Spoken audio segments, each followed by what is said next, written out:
Welcome back, everyone. In this video, we're talking about a character who did so many messed up things in his world that readers were shaken, discussions exploded everywhere, and eventually, the government itself stepped in and shut the story down. Yes, today we're talking about Fang Yuan. For those who still don't know, let me make this very clear from the start. Fang Yuan is one of the most evil, cruel, and morally broken anti-heroes ever written. He is the main character of the Chinese web novel, Reverend Insanity. Now here's the crazy part. This story is incomplete, not because the author quit, but because the Chinese government banned it before it could finish. The light novel reached 2,334 chapters, but when it was adapted into a manhua, only 96 chapters were released before it was officially banned and cancelled. Not paused, not on hold, cancelled. I've never seen that word used so bluntly before, and in a moment I'll explain why it was banned. But first, let's talk about who Fang Yuan really is.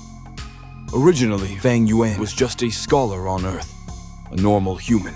But one day, he is suddenly transported to another world, the Gu world, a brutal cultivation world ruled by power, schemes, and survival of the fittest. At the beginning of his life, everything is pure suffering. For decades, he struggles, gets betrayed, manipulated, used, and crushed. But over time, over 500 years, he becomes something terrifying, a powerful ruler who dominates others without mercy, until one day, all his enemies corner him. With no way out, Fang Yuan uses a mysterious magical item called Spring Autumn Cicada and resets his life, 500 years into the past, back to his childhood body. Same world, same people, same future, but this time, he knows everything. And this is where Reverend Insanity truly begins. Now living his second life, Fang Yuan has one massive advantage: perfect knowledge of the future. He knows who will betray him, who will try to use him, and who will pretend to care. In his first life, a servant girl was sent to seduce him, and he fell for it. This time, he grabs her by the neck and shuts it down instantly. No hesitation, no mercy. Fang Yuan is not your typical main character. He doesn't grow slowly into darkness. He starts there. His only goal is immortality, and he is willing to do anything to achieve it. There is no line he won't cross, no moral rule he follows. Villains feel human compared to him. When Fang Yuan returns to his childhood, he already knows his aunt and uncle are greedy manipulators. He avoids their traps carefully. Because of his earth knowledge, he recites poems that shock everyone around him, making people believe he's a genius prodigy. At age 15, children in this world take a talent test inside a cave. The stronger your willpower, the further you can walk. Fang Yuan manages only 27 steps, earning a third-class talent. Everyone is disappointed, and Fang Yuan doesn't care at all, because talent means nothing when you already know how the future unfolds. Mentally, Fang Yuan is terrifying. His body may be that of a 15-year-old, but his mind carries 500 years of experience. He uses it. Now, let's talk about why Fang Yuan is infamous, because this man is not just selfish. He is empty. He feels no compassion, no mercy, no hesitation. Women, children, innocence, it makes no difference. At one point, he feeds a 15-year-old girl alive to a wild bear, then extracts the girl's soul.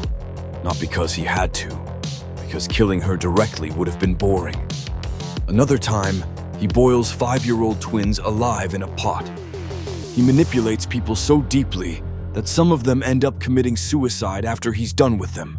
Human life means nothing to him, less than dust. If someone is useful, he will use them for 10, 20, even 50 years. And the moment they stop being useful, he discards them without hesitation. He doesn't believe in relationships.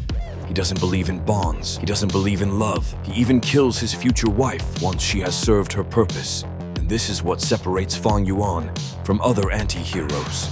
He doesn't care if the world burns. He wants immortality, and everything else can go to hell. And the scariest part, if you somehow manage to kill him, he can just reset his life again. This brings us to the ban. Reverend Insanity was not banned simply because of violence. Blood and gore exist in many Chinese works. This was ideological. The official reasoning stated that portraying a protagonist who commits extreme brutality, cruelty, and mass violence could negatively influence readers. The problem was not what Fang Yuan did. The problem was that the story never condemned him. The ban was enforced in 2019. Since then, the author Gu Zhenren has remained silent. Continuing the story would risk his entire career. That silence speaks louder than any announcement. As for the future, the reality is harsh. An official continuation is almost impossible. Probability is extremely low. A rewritten version might exist one day, but it would no longer be Reverend Insanity. A private ending may exist only in the author's mind. What remains is the legacy. People rarely discuss the plot. They discuss Fang Yuan, and that alone explains why this story became so dangerous, so unforgettable, and so feared. Reverend Insanity may never be completed, but its impact is already eternal. If you've read Reverend Insanity, let me know what you think. Rate it out of 10 in the comments. If you enjoyed the video, like it, share it, and if you haven't subscribed yet, now's the time.